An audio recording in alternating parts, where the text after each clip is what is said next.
अस्सलाम वालेकुम प्यारे बच्चों, कैसे हैं आप? उम्मीद है आप सब खैरियत से होंगे, बहुत अच्छे से होंगे। तो आज हम स्टार्ट करेंगे अपना अगला लेसन यूनिट नंबर 2। लेकिन इससे पहले कि मैं अपना लेसन स्टार्ट करूं, मैं आपसे ये पूछूंगी कि ऑब्जेक्ट ऑफ नेचर के बारे में आप क्या जानते हो?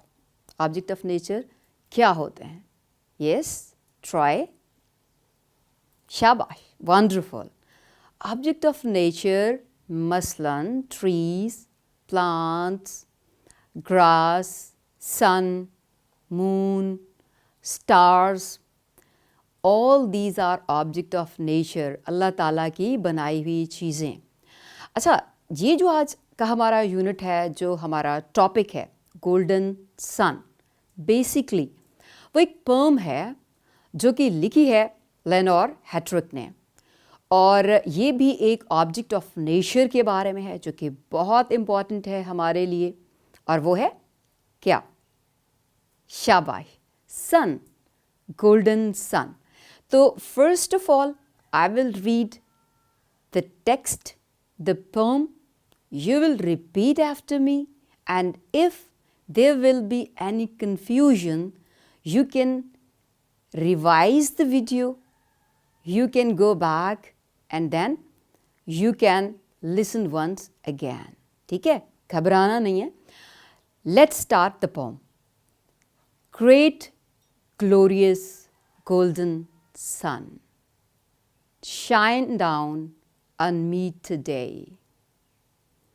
You are the life of all this earth. You and your magic ray. You are the life of bird and plant. All must depend on you.